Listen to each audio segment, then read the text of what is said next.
welcome back to Mosport, where the sun has now come out on the NASCAR Canadian Tire Series. Scott Steckly is led from the drop of the green flag. Well, Dave, we're good to go. Fresh tires, full tank of Sunoco race fuel, and they've made their adjustments. Now it's up to the drivers. Yeah, we're getting ready for restart number 2 here on laps 117 of 200 as the cars thunder down the front straightaway. Ron Beauchamp Jr. in the 60 coming out of the pits in 15th. A lap down and around goes Jason Hathaway. Well, that'll tighten things up on the green flag lap. Down into turn 1. No caution yet. Can he keep it going? They're waiting on him. They're waiting on him. The car's stalled. And it looks like now Sean Gibbs is going to throw the caution flag as Jason Hathaway unable to refire the snap-on tools. Dodge Avenger, there he gets going right in front of the leaders, so he'll stay on the lead lap. Well, cautions breed cautions as the cars tighten up. They're down into turn 1 for the first time, and somebody got together with a 3-car. And we will get another chance to look at it. I believe it was the Dickies Dodge of Dave Whitlock, but have another look. Well, as they head down to the apex of turn 1, the 39 just taps the 3 and around he goes.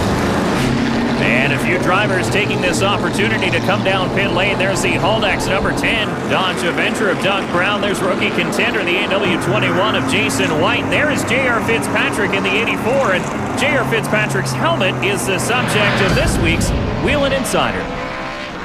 We've heard of carbon fiber being used in race cars for a number of years. Now it's made the move into safety equipment. This is the helmet for J.R. Fitzpatrick, driver of the number 84 Dodge Avenger, and this helmet's made of carbon fiber. It's about 1.5 pounds lighter than the traditional helmet. It makes a big difference for the drivers during a long race. On 300 tough laps, it's easier on the neck and shoulder muscles. Driver feels better at the end of the race. Now, the safety protection doesn't come without a price. It's about $1,500 for this helmet, but well worth the investment.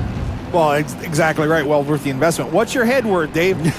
These race cars do get into accidents, and you want to make sure that your head is protected. And J.R. Fitzpatrick, as we ride on board with the 84 car, not had a stellar race today. He's still sorting out some gremlins on that Dodge. Does love the horsepower, though. Up through the gearbox, we're going back green. We got 3 Dodges and a Ford. Oh, and Andrew Ranger gets together with the 39 of Dave Whitlock. And John Gahn in the number 12 Centennial Dodge Chrysler Jeep Dodge received this round's tow truck and a box free pass. They're on restart number 3. Well, Dave, we got to give a tip of the hat again to the Whitlock Motorsports Group. These guys have struggled all year long, and look at this, 2nd and 4th on the racetrack. But how about the 27 of Andrew Ranger as well in the Walmart Tide Ford Fusion, riding a wave of momentum off that win in Montreal. He's done very well all day long here in Mosport. Well, we've documented before, Billy Burns is the crew chief on that race car, and he's just a chassis guru. He knows how to get that thing to turn the hook, and he's coaching young Ranger to do a good job. The Allied Steel Building 77 of Derek Lynch also having a pretty decent day in that Dodge Avenger, now digging on 5th place under DJ Kennington. Down the backstretch side by side, couple of Dodges. Now Kennington's going to drop right in behind that 77. Well, he wanted to make sure that he didn't lose another spot. You get out in the high side here at Mosport, and you can get freight trained in a hurry. Now, it looks like the 77 of Derek Lynch taking a look underneath the Dickies Dodge of Dave Whitlock, but for the lead, the number 9 of Mark Dilley, and up in smoke goes the 22 of Scott Steckly. Your leader and your points leader up in a puff of smoke. Up in corner number 4 as the caution flag flies. Well, we've said every show almost, this guy's been Mr. Consistency. We said in the opening he had yet to have a did not finish, and here it is today. This will have a big points impact. Scott Steckly did the smart thing and jumped up out of the groove to keep any oil that may be dropping out of that 22 car from in the racing groove, but looks like the team is starting to take their stuff off, and this one looks like it will be terminal. Up off the corner, there goes the tail. It looks like, the caution light was on. Doug Brown has already spun in turn 4. The 22 lifts, but the motor blew up.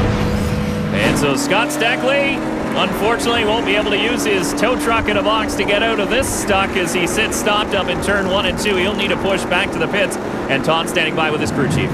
Looked like it was all going your way again, Greg, but problems with the 22 car. Was it the motor? And then it seemed he got tapped from behind by the 9. No, she just let go at the end of the backstretch, and I don't know how bad it is yet, but it don't look good.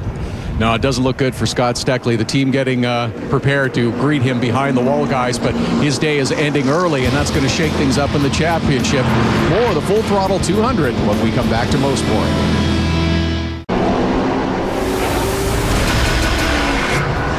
Welcome back to Mosport, the Full Throttle 200. Scott Steckly, points leader. He will be after the race as well, but Scott, any indication of what happened out there?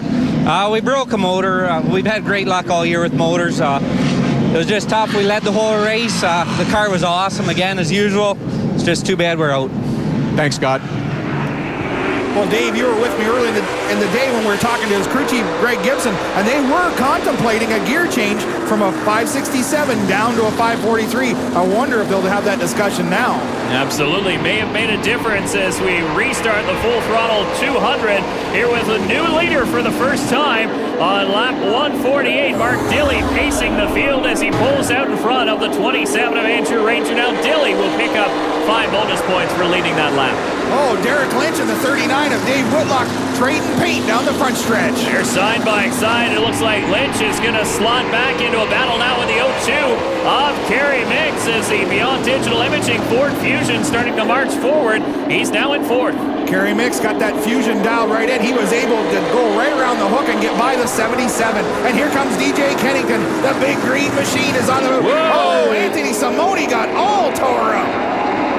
We got big trouble up in 3 and 4 as we stay green. Anthony Simone in the Crown Modular, number 95, Rookie of the Year candidate, in a wreck with the 56 of Joey McComb. There you see McComb going by, and Simone will lift this one back to the pits. Heavy damage, though. All kinds of debris on that race car. There goes the leaders by the high side. Simone's getting it right down the bottom. We're still green. The entire field going by on the outside. Nice big line straightaways here at Mosport allows for that as Kerry Mix making a run in the outside for 3rd spot around the 39 of Dave Whitlock, but Whitlock will fight him off. Kerry Mix back down to the bottom. He's got the 17 of DJ Kennington right on his bumper, and the 3 of Hathaway gets in the back of the 17. Boy, Jason Hathaway looking racy in that Snap-on Tools number 3 as he takes a look underneath the 17 of DJ Kennington. DJ just powered it down into the corner, was able to take the spot back. Now he's down on the bottom, trying to get back Joey McComb, the lap car on the outside, to chase down the 02 of Kerry Mix. Joey McComb going to hold that 56 car well up in the upper groove. Let the leaders go by on the inside. The 95 car of Anthony Simone has finally made it back around to the infield, and John standing by there with the Crown Modular crew.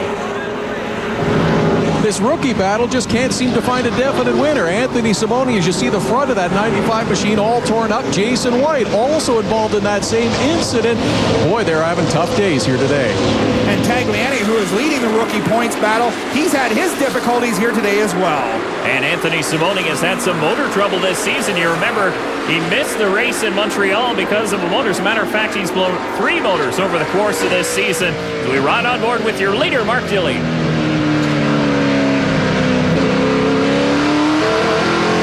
The sound of that Dodge horsepower hustling down the backstretch here at Mosport. Mark Dilley having a tremendous outing today. And there is the 3 car of Jason Hathaway continues to hound the 17 of DJ Kennington out of corner 4. And we got trouble. The 84 of J.R. Fitzpatrick goes around in corner number 4.